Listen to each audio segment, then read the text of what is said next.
Welcome to Hollywood Remixed, a Hollywood Reporter podcast about culture shifts in entertainment. I'm Rebecca Sun. And I'm Rebecca Ford. And Rebecca Ford is getting over a very nasty award season-induced virus, so don't adjust your sets. That actually is the real Rebecca Ford. She just lost her voice a few days ago. Yes, apologies for this.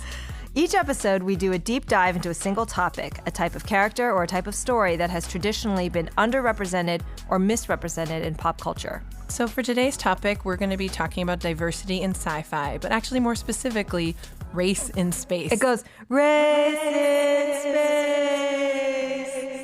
So we'll take a look back at how space-set film and TV projects have or have not included actors of color, why there's been a lack of representation, and sort of the patterns we've seen when it comes to this. And then we'll sit down and talk with John Boyega about his work in the Star Wars franchise and, of course, his upcoming film, Star Wars: The Rise of Skywalker, out December 20th. When we were doing research for this, I found a study from 2014 that looked at the top 100 sci-fi movies and found that only 8% had a protagonist of color, and 6 of them were Will Smith. And TV is also just as bad. Only 5% of lead roles belong to people of color. So back in 2014, things were not great. Yeah, and that was only half a decade ago. Yeah. At the same year, there was an essay in The Atlantic written by Noah Berlatsky, which I thought was really useful as a framing for this discussion. It's titled Star Wars and the Four Ways Science Fiction Handles Race. And so we wanted to run through those 4 ways really quickly. I think the first one that was really interesting was when it's used as a metaphor. Exactly. So sci-fi and fantasy in general has often been used as a vehicle for allegories. One of the topics that fascinates, real-life modern-day humans is race. And so there are a lot of sci-fi stories that are basically metaphors for tolerance and diversity. You've seen that since the original Star Trek series in the 1960s all the way to X-Men, where anytime, the story explores an oppressed group of people. Usually it's an oppressed group of aliens. I think that the creators usually think, for some reason, empathizing towards aliens is a little bit easier or less touchy than asking audiences to empathize towards Black people or towards the Jews or other things like that have been explored in things like X-Men. Now, sometimes it can be taken to kind of a ham-handed extreme, as we saw in the relatively recent Netflix feature Bright, which was kind of taking place in modern-day LA. Again, a Will Smith vehicle. Will Smith. But, this was a society in which, humans come, in every race that they come in, but there was a lot of police violence against orcs. Mm-hmm. And it also involves Max Landis writing a line for Will Smith that is, "Fairy lives don't matter." Yikes. I just wanted to point out, Chance the Rapper had a really interesting tweet in response to watching Bright, and I thought it was worth mentioning. He said, "I always feel a little cheated when I see allegorical racism in movies, because that racism usually stems from human emotion or tolerance, but not by law or systems the way it is in real life." Mm-hmm. So in other words, a lot of these metaphors they're kind of about like, it can be all resolved with understanding without actually going into these systemic inequalities that contribute to racism in real life. Mm-hmm. So the second way that this essay pointed out that sci-fi handles race was as tokens or supporting characters within a story. Yeah, and that's your standard sort of kind of what Hollywood tends to do with any sort of film and TV, where you have a pretty diverse ensemble, but your lead is still white. One example is when you look at Guardians of the Galaxy, a franchise that I really love. That franchise stars such people as, such actors of color as Zoe Saldana, Dave Bautista, Palm Clementif. Now, coincidentally, they're all kind of obscured under lots of special effects makeup, but the lead, the human, is still Chris Pratt, sort of your white guy Chris. Yeah. Now, the other type of way in which race is sort of included, or people of color are included as tokens, is sometimes it goes into caricature. And so if you go all the way back into the old-timey comic book series Flash Gordon, there was that villain Ming the Merciless, who is technically an alien. He's the tyrant of a planet called Mongo. But I mean, Ming the Merciless is just your straight up Fu Manchu type caricature that, harkens back to our first episode of this podcast when we're talking about the Asian leading man. Yeah. Star Wars also actually has been accused of a number of racist caricatures in the way that they have portrayed some of the aliens. Jar Jar Binks, who was, widely loathed in the prequel trilogy. Some people said that the way he talked was basically caricaturizing certain types of African-American vernacular. There's the alien character Ninub, who, if you look at him, I mean, he also looks kind of Oriental.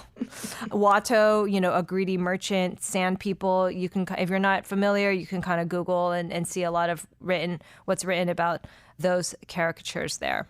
Now, if people are saying, oh, you're reading too much into it, that's a real stretch. I mean, Star Wars aliens are not exactly subtle. I mean, you have Admiral Akbar and the way he looks, and he's literally a race known as Mon Calamari. Yeah. So, just saying.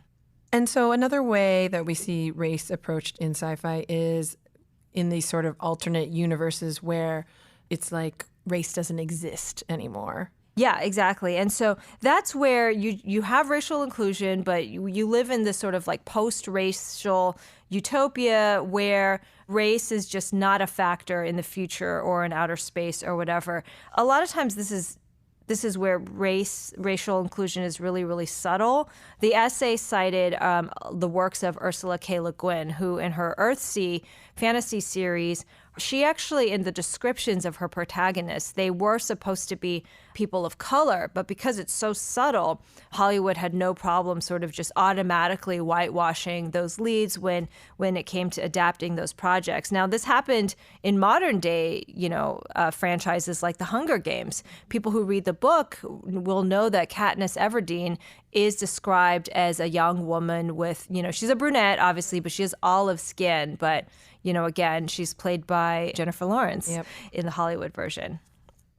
And the fourth and final way we see race approach in sci-fi is the direct way, where it is actually a part of the story. And Sun, I think Hunger Games actually has something to do with that as well as an example. Exactly. So in the Hunger Games, the characters are all divided up into districts. And District 11, which is where Rue comes from, is like districts that are predominantly Black in real life, subject to more policing, policies that lead to more severe poverty and things like that.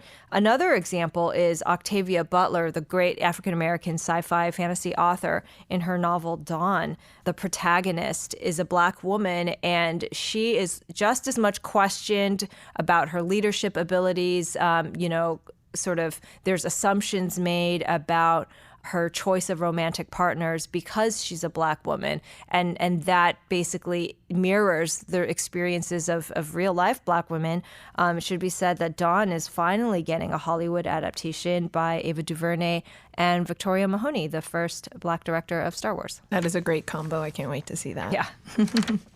So, that essay came out in 2014 along with that study, but I can say I feel like there's been a lot of progress since then, thanks in part to Peak TV and also the revamping of beloved franchises like Star Trek and Star Wars. So I think we should take a closer look at the Star Trek and Star Wars franchises. Exactly. I mean, these are basically the two pillars of sci-fi in Hollywood. So let's start with Star Trek. The original series all the way back in the 60s already had racial inclusion baked into the OG ensemble. You had Uhura, played by Nichelle Nichols, a Black woman as part of the main crew, and you also had Sulu, George Takei, an Asian American man. And they paved the way for racial inclusion on future Starship crews. You had LeVar Burton as LaForge, as well as a number of supporting characters in every single Star Trek series since the original. And that also meant that when it was time to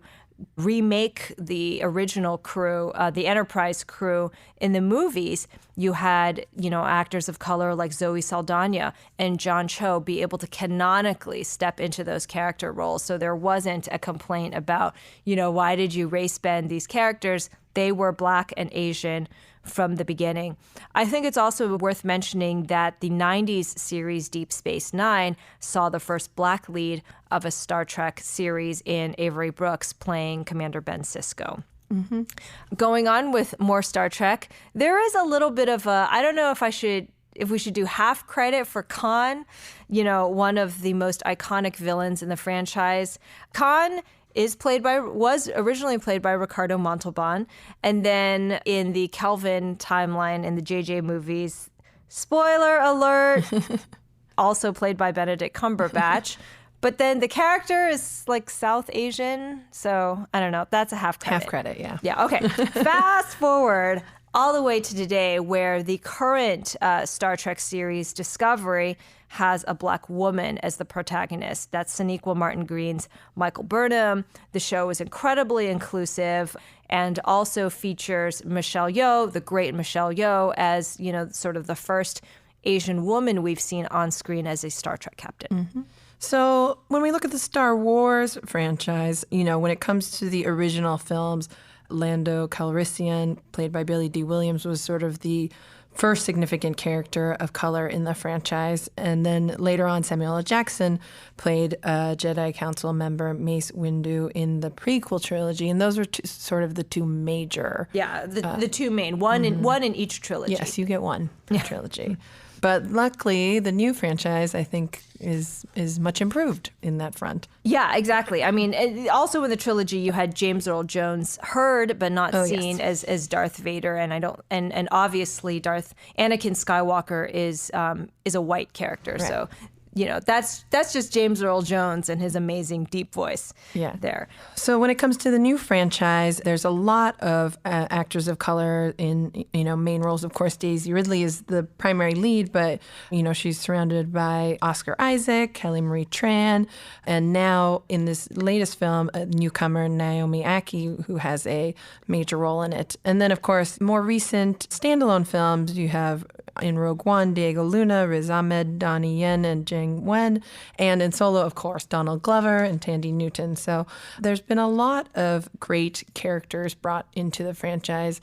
But there's also been some challenging voices on Twitter and the internet speaking out against both Kelly Marie Tran and John Boyega dealt with that when they were first brought onto the franchise. Exactly. I mean, I think it was compounded for Kelly being a woman of color, and it actually caused her to shut down her social media presence, which definitely was a real shame because I thought she brought such a refreshing candor to the experience of going from somebody who was not publicly known into the limelight, and she was really real online. But yeah, there's still been so much resistance to what people perceive as sort of, why are you shoehorning in all these people of color? Mm-hmm. But as you can see, people of color have existed in both of these franchises going back to the 60s and 70s. And also, it's outer space. Right. So I don't know why only white people were allowed to breathe that non-oxygen. But actually, I have another question for you, Ford. Yes.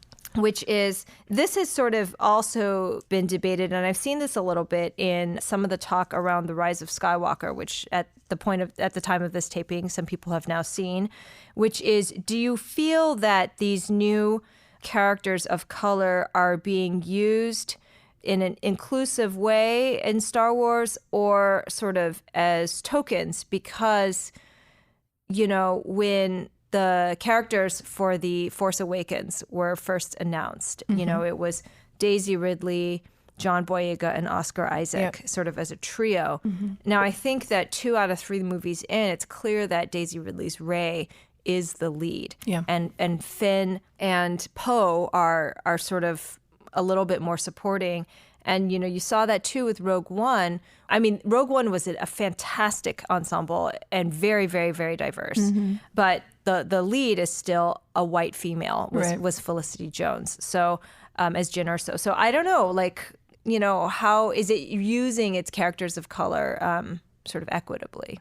Yeah, I think, there were a lot of storytelling issues with this new franchise in general, but switching between directors and that's been discussed at length. So I think the question is how much of these decisions were just storytelling issues in general and how much was really this issue that you're talking about. And I wish we could see more from Kelly Marie Tran's character or even John Boyega's character. A lot of people wanted to know more about his backstory and things like that. And I hear that there are potential ideas for spin-offs based on the characters of color in this last one. So, I'm optimistic for the future of this franchise, and I think maybe it's ready for a movie that really stars an actor of color in the lead role. Yeah, and John talks very, very candidly to us coming up about how he feels that Finn, who again is as an ex-stormtrooper who defects to the rebellion, was used both in The Last Jedi and in the movie coming up. So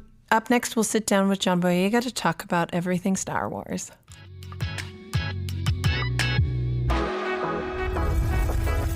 So for today's episode, we're so excited to welcome John Boyega. You'll next see him in Star Wars: The Rise of Skywalker. Thanks for joining us, Thanks John. for having me. So we're going to start off, obviously you've done a lot of different projects over your career, but there's definitely a through line of sci-fi, from Attack the Block to Pacific Rim and, of course, Star Wars.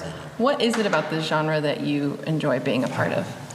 I just think I like the imagination element to it all. I like stories that are larger than life. In terms of my movie-going experience, I like going to the movies specifically to watch movies that bring me out of the real world. So it's just something that as a kid, I've always wanted to be in the movies that I enjoyed watching, and a lot of that is sci-fi. So this just felt natural. Makes sense. And you mentioned, as a kid, and you grew up in South London, and your parents are both Nigerian immigrants. Tell us a little about what the pop culture stories. So this could be anything from movies and TV shows to like anime or anything that you really loved as a kid. And what was it about those specific worlds that you felt drawn to? I mean, for me, I loved it when more British films were being made and when the aliens were landing in our country and going past the States, coming over to our place. So I love like Hot Fuzz, Shaun of the Dead. I liked, kidulthood. It was much more grounded projects. For me, that's the first time that I really started to notice film. When I saw people from like my area, like my city, represented in features. But before then, it's like we get the same things that they get in the States. So we grew up on the Sister Sisters, Keenan and Kells, with That's So Ravens, and all those shows, and Americanized in that sense. But to see that through line of British films come through was definitely something that sparked my eye. Yeah. Well, Attack the Block must have been your perfect breakout then, because they just come to the neighborhood. And, So when you were training as an actor, were there types of projects you really dreamed about being a part of, or kinds that you felt you realistically could be a part of when you were? Everything. I didn't know the world was political until I left training. That there were certain roles you couldn't do, and all this bull crap. Like the world would now categorize us into, okay, you can only play this part, or what's that one role that you'd be like, I want to play everything, because I was inspired by so many different types of movies. And I just think your talent and your versatility for an actor, that's your currency, that's your money. You can spend it as long as you got it. As long as you got it, you can spend it, on different roles. It depends on how much you can transform for it. So for me, I've always been curious about so many different stories. I just think the one genre I cannot crack is horror. Oh, interesting. Yeah, I just don't get it, man. Like I don't get how do you make a good horror movie is not no joke. And comedies too is hard too, but I think with horrors for me specifically, like that's always been the one genre where I've been like, I wonder. Interesting. Huh. Do you watch horror or? Not too tough. Yeah. Yeah, I'm up for it. And got a bunch of friends over, and I'm like, you know what? Let's watch some horror films. To scare each other. But then. I mean, so you mentioned that once you actually got out of school and you're actually in the market going for auditions and stuff. Did you find that there were genre projects or characters that you really could see yourself in, or, that you really related to and be like, could actually point to a specific character or an actor and say, like, I'd like to do what he's doing? As I said, I was pretty much inspired by the people that I was seeing coming up from my environment, because to me, like, it was people from the UK, like Amel Amin, like Idris Elba, like Noel Clarke. People, that's the first for me, like Ashley Waters in Bullet Boy. These were the first, because acting was just so far removed from where we grew up. It was and it was in America. Like, who's going to America? That's so far. Like, no one's going there. Like, who's got the money for that plane ticket? It's just a far place. So the dreams and the specifics, were quite distant. And I wasn't even considering going for it. It was more just kind of like, that's over there and we're here. Until I started seeing these individuals coming from my place, I was like, like, that's what spanned, that's what made the connect for me. Makes sense. So tell me about the first time you remember watching Star Wars, the original trilogy. Or any of the films. Well, I came onto the prequels first. Okay. Because you were born right before the prequels. Yeah, I was born in 1992, so I was 1999, so Phantom Menace. So there was a lot of marketing around that, and I just remember getting a Darth Maul figure. A Darth Maul action figure. I was just like, I didn't know who he was, but I liked what he was holding in his hand. I saw from the previews he was swinging it, man. He was doing his thing. And as a kid, man, all you're looking at is just imagery, spaceships, and explosions, and that's all I was in it for. Then watched the prequels, and then got more knowledge on it. Started to get into the video games a little bit more, and then watched the originals. Do you have any memories about the first time, like, you saw, like, did like Lando Calrissian or Mace Windu, were they distinctive to you in any way, or were they just another part of the Star Wars ensemble? They weren't distinctive to me at all, to be honest. I just saw it. I just saw all of them as just a part of a big, massive universe. And Samuel L. Jackson was obviously a star to everyone. With Lando though, I did think, well, they had one black guy in there. I wonder how he got the part. Yeah. Because at the time, yes. I was wondering, like, oh wow, like, how did they get that one black guy in there, mate? Where he's talking with the lead characters. He's a cool, he's not used as kind of like the catalyst or the. He's Han's best friend. Yeah, he's Han's, best friend. And he's got wit. I did think that. Like, that came to my head. But it's so funny that it's the opposite. It's kind of like, oh, how did he make it in? Rather than I'm inspired. I'm like, how did you get in? How did you win? And I know you can't say all that much about Rise of Skywalker yet, but do you have scenes with Billy D. Williams? Yeah. Did you guys get to interact? What was that like? Yeah, we have great scenes with Billy D. As we see in the trailer as well. He's around for a lot of that. That was cool. It was great to see what older Lando is like, a more mature Lando, and a Lando that is settled in his views and what team he fights for. That's cool. But just seeing the same swag and the same spark that made everybody fall in love with Lando, seeing that in Billy, I'm like, okay, you can be older, you can still rock it. That's something that I've been inspired by. It's real cool. Yeah. He's pretty quintessentially cool. Did you end up asking him that question about, like, how he ended up in the original trilogy, or what it was like for him? I didn't. I never did. Didn't ever feel like the right moment to start. How'd you do that? Yeah. I think. What's funny though, because during Force Awakens, everybody would be like, did you go up to them and ask them questions about this, and did you take the? And you're just there like, we at work, right? we can't. You're not taking selfies all day. Yeah. We got there's some conduct things going on. But maybe I'll ask him that during the press tour. You'll have a chance, yeah. So when you were first auditioning for Star Wars, I read that you were considered for both Poe and Finn. Is that true? No, never. No, that's not true. It was always. Well, it was boy 1, Okay. No names. No names. Boy, right. maybe that was part of it. And then, but it was always Finn. I always played the guy that was escaping from the place. Okay. So I was like, okay, cool. Obviously, this is the stormtrooper, man. You know. Right. They tried to say, oh, it's about a guy he's escaping from a really big army. They wear white armor. Yeah. Very hard to catch. But were you aware, sort of, that they were? I assume they were doing colorblind casting for all these roles. Were you sort of aware? Yeah, I of put that? one of my black friends up for it. I put my friend up for it. I had a camera. I was actually working on projects with each other. I had a camera and I was reading the lines to him. Yeah. And at the time, I hadn't received the call for an audition yet. Wow. So I was like, right, I see black people for Star Wars. Normally, there's slightly less seasoning on this. Like, they're really trying to, and it's a lead part too. I'm like, oh, okay, cool. A lot of my friends were going up for it in the actor world. Then black women were going up for it. That's when I'm like, oh, it's getting real. I mean, they're never gonna have two of us, but It's a new world. that's another obstacle to jump. But Yeah. it's getting real right now, and that's when I felt like, oh, something's happening.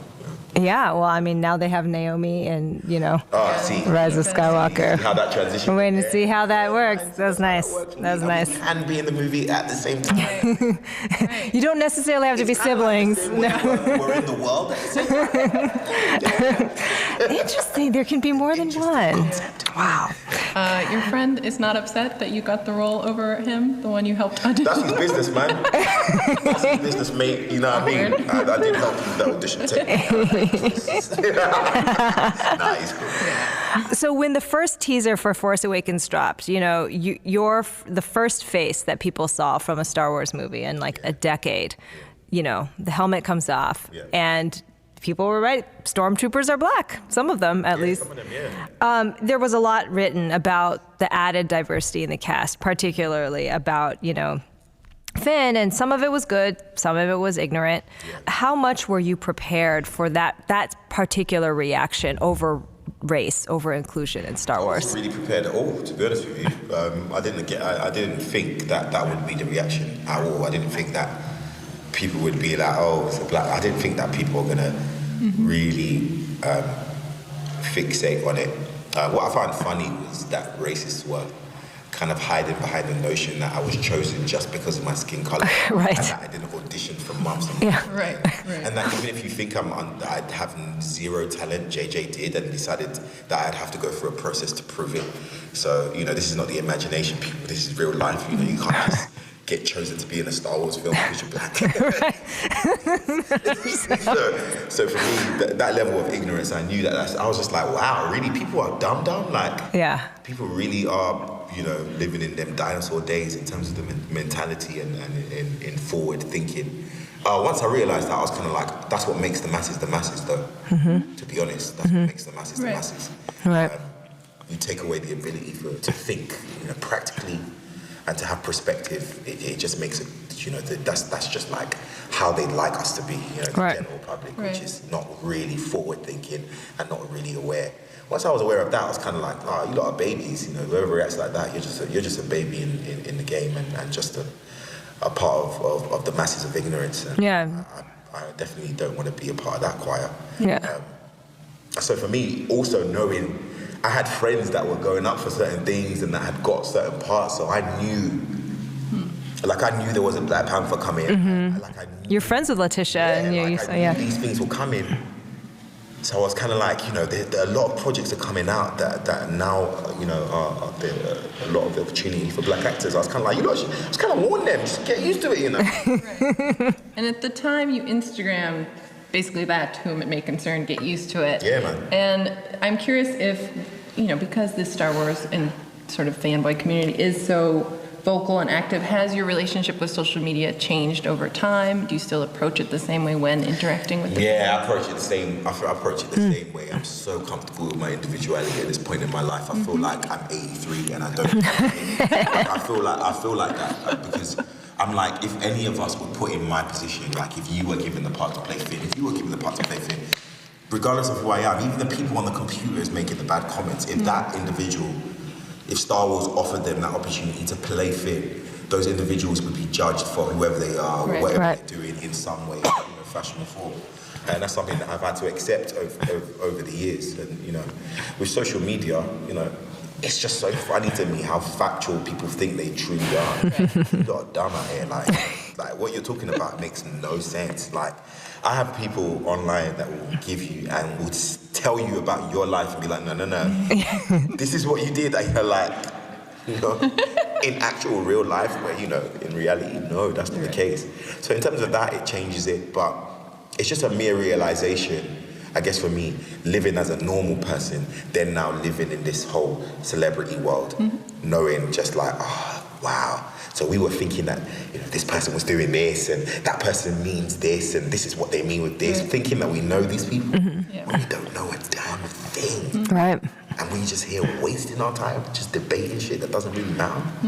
That realization, I was only able to have genuinely living in those two different positions. Because until Star Wars happened to me, I'd be part of that conversation. Yeah, you're not on the inside of the thing. I'm not on the inside, I'm not part of the process. I'm like, I'm hearing this about this individual. I'll be like, ooh, is it true? Blah, blah, blah. And I'd be like, and then now being on the other side, I'm like, oh, no, don't get involved in any of that. Social media should be used to express ourselves in a safe way and to have fun. Yeah, no, that makes sense. It gets pretty deep down the rabbit hole in some of those forums, On the flip side of sort of fan interactions, what have been some of your most memorable ones, or sort of responses that you've heard from people that have meant the most to you?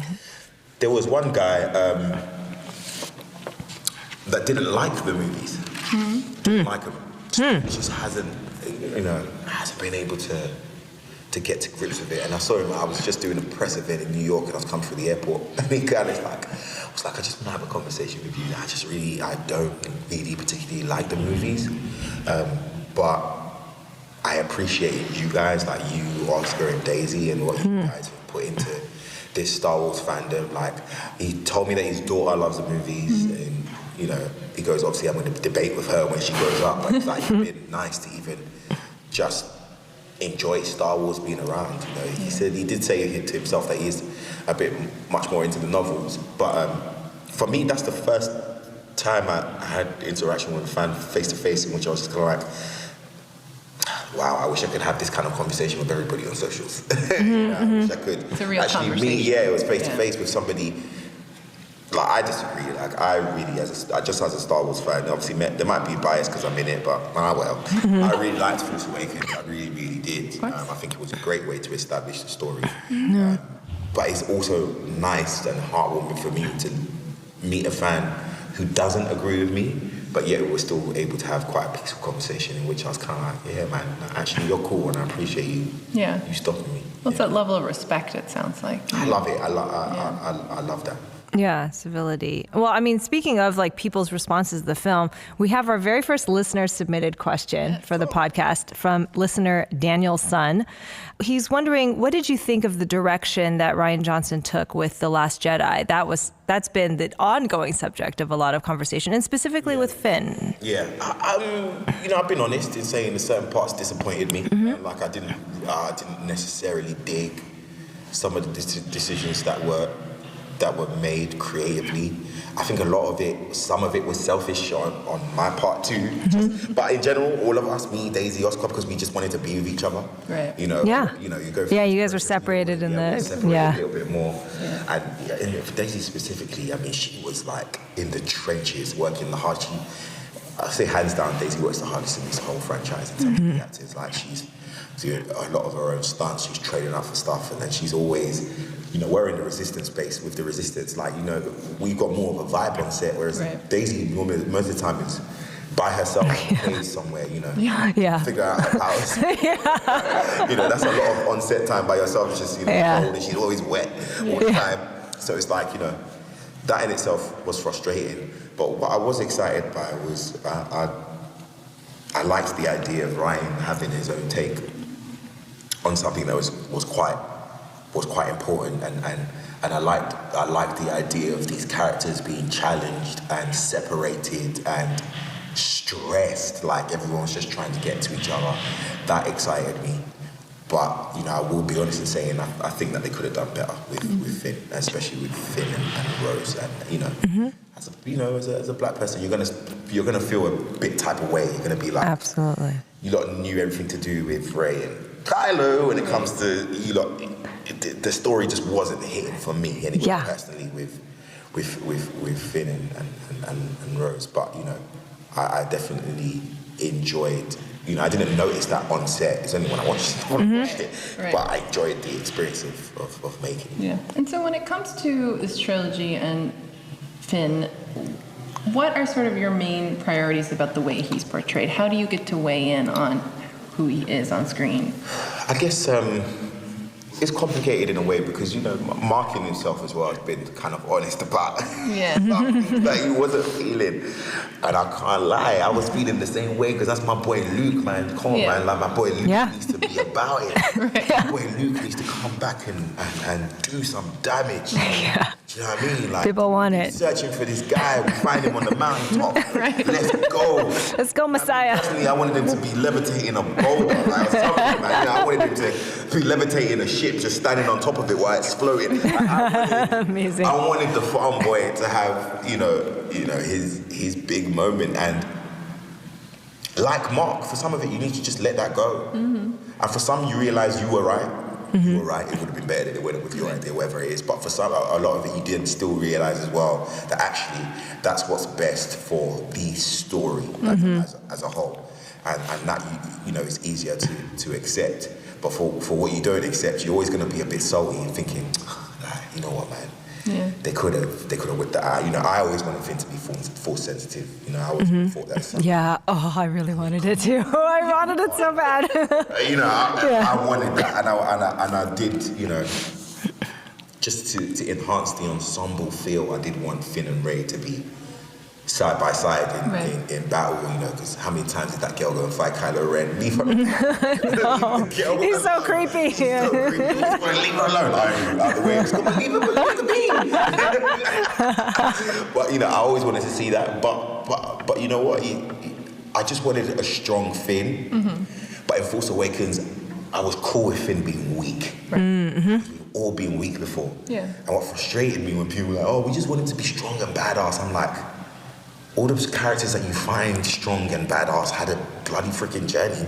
Yeah. You know, Finn should be able to start to have that. Yeah. And also we have the opportunity of, for me, Finn is the most human character. Yeah. None of you online and none of you at home are running into a battle, you know, saying woohoo and just being cool about it, you know.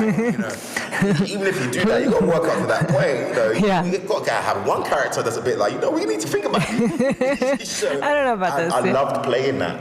I just, for me, felt like if we're going to play him that week, give him an arc, give him a trajectory of strength, because I get Poe's journey, fighting for the Resistance.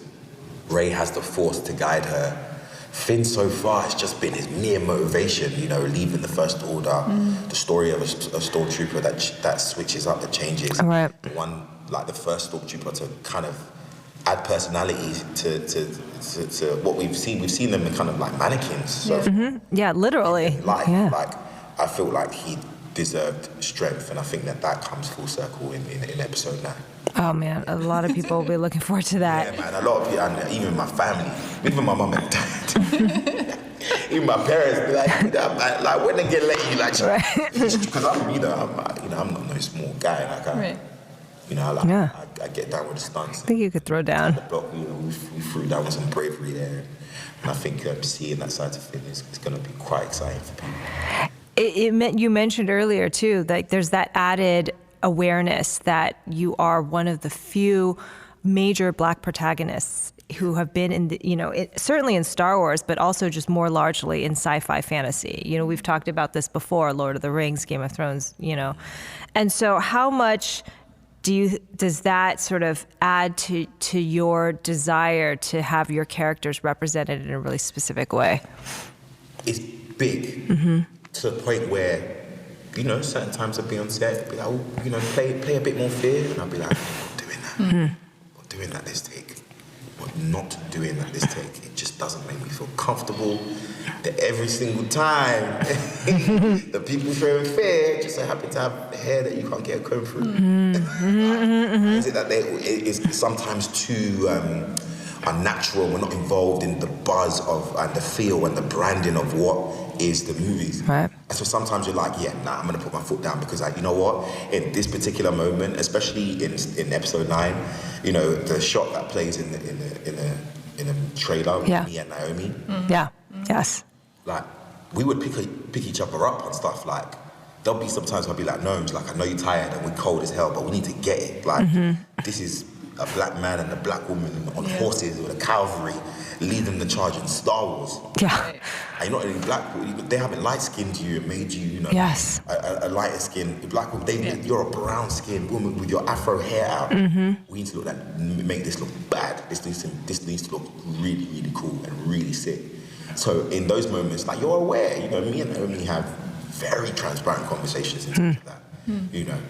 Especially as a black woman now joining a franchise, you've got to be worried as into what the trolls are going to say to you. Right. Yeah.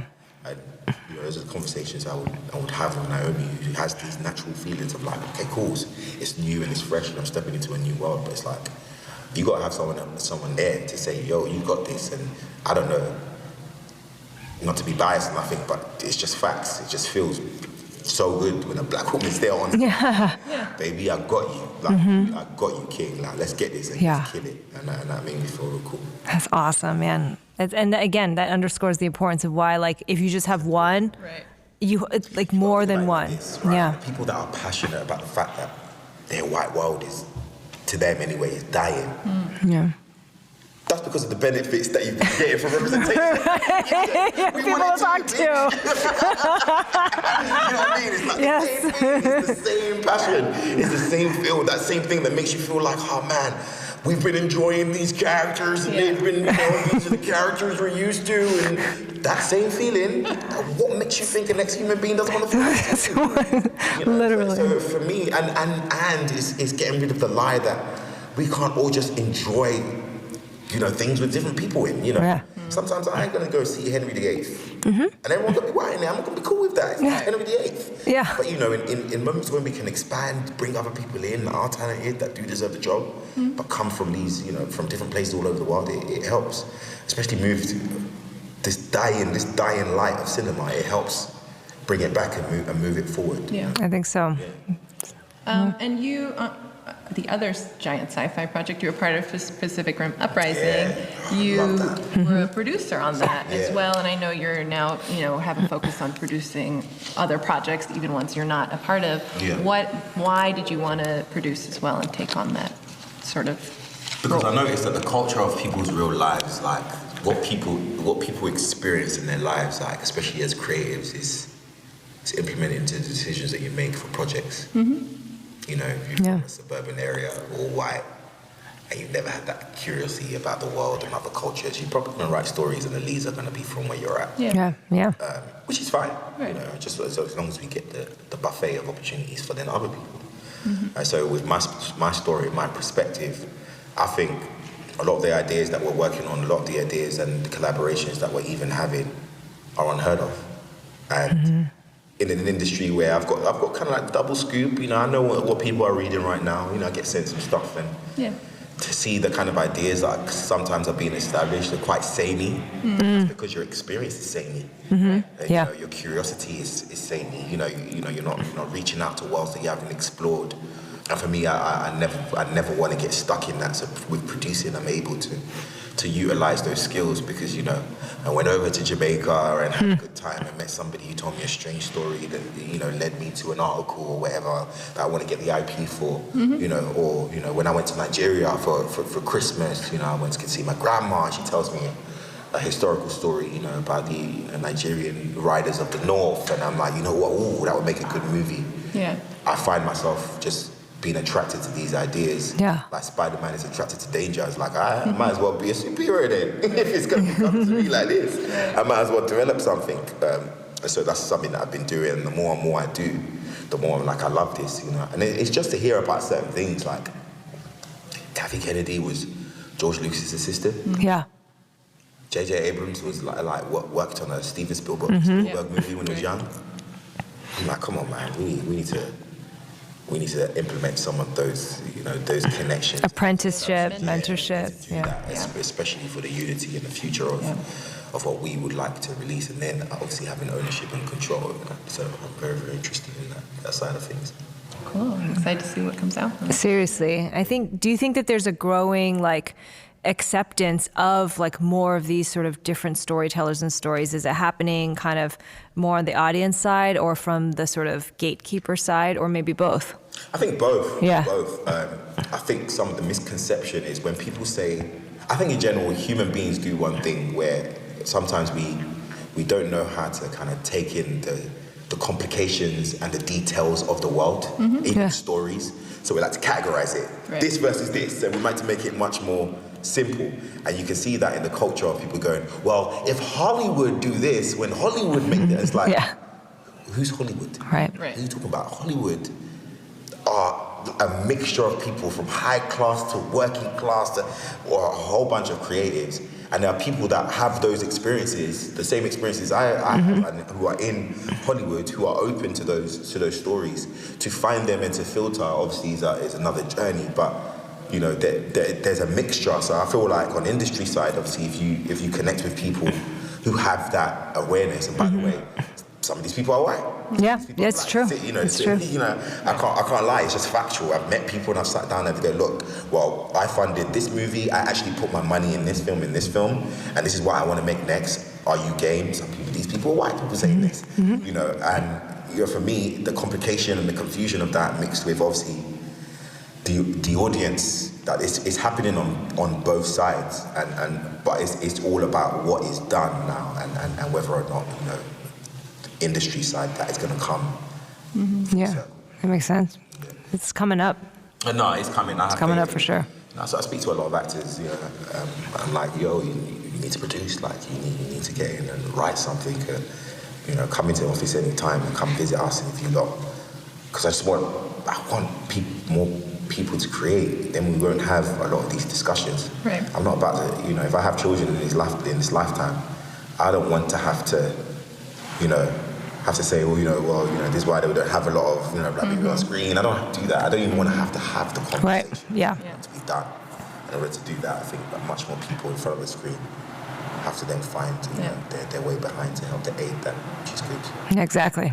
How exciting if that generation isn't shocked to see two people of color in a movie and be like, oh, they can have more than one. Yeah, my nephews play with the Finn figures. I just think it's cool to see that, But I also think it's it is so dope and even more cool when you see a white kid. Right. Yes. Yeah. So I'm like, okay, cool. I see what this does. It is a double-edged sword, but in a good way. Which, on one side, a kid feels that he's represented and can love this character because the character looks like me, and it's got hair like me. On the other side, a white kid can feel like I relate to this character who probably isn't like me physically, but I still relate to him anyway. Which is something that we kind of can lose, in the growth of that. And that's what we need in real life. Oh, yeah. So that's where it's really significant. Yeah. So we wrap up our podcast with two questions for you that we ask everyone. The first is called Hollywood Remixed, and it's what's a past example of a sci-fi film that you would love to revise or recast or see redone, maybe with a more diverse cast or in it, an old school show or film you'd love to see them do a new take on? I would have thought about this deeply. Like my mind is so blank right now.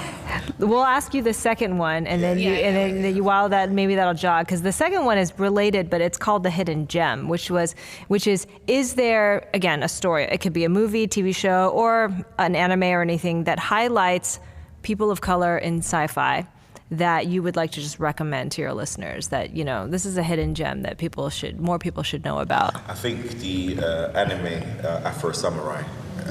Afro Samurai, yeah. Really, really good, and obviously voiced by Samuel Jackson. Actually, really cool, a good vibe. Yeah. I think people should watch that because it's weird. It's a dystopian world. It's just a mixture of cultures all in one. I think that would be really, really cool to see. I just thought about it though. An Attack the Block maybe was supposed to be this. Mm-hmm. To see E.T. with a bunch of black kids would be funny. Yeah. They're making. Yeah. And how the parents would react. Yes, it'd be a different family. I wanna see that. Hence why I'm doing preparing for a project now called They Clone Tyrone.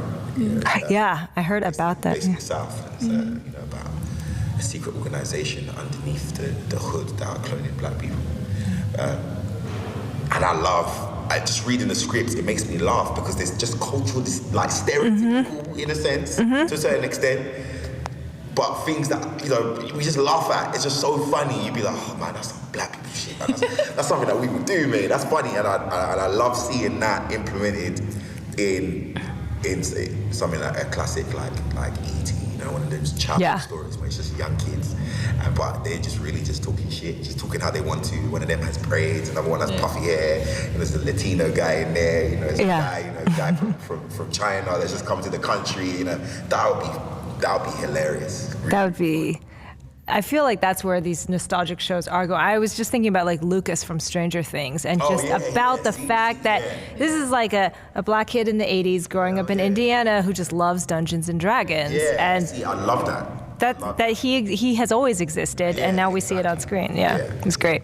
Well, John, thank you so much for joining us. We really appreciate it. And for anyone who may not be paying attention, Star Wars: The Rise of Skywalker is out December 20th. I'm sure you already have your tickets, because if you don't, it's too late. Big thank you to all the fans for supporting me, especially me and Daisy over the years. Most of the Star Wars fans are just phenomenal, and they've been, through all the ups and through all the downs, they've just been consistent in their support. And I'd like to say a big special thank you to you lot. You lot are dope. So it's awesome. Well, once you're part of the family, you're part of the family. Thank you, John. We just want to say a quick thanks again to John Boyega for joining us to talk all things Star Wars. In case you've been living under a rock, The Rise of Skywalker is out December 20th. And be sure to tune in next Wednesday for our Season 1 finale of Hollywood Remixed, when we sit down with Brooklyn Nine-Nine star Stephanie Beatriz and talk about Latinas, specifically LGBTQ Latinas, on television. That episode comes out Christmas Day. And be sure to check out our past episodes and subscribe to Hollywood Remixed on your favorite podcasting platform. Until then, live long and prosper. Just kidding! I know that's from Star Trek. May the Force be with you.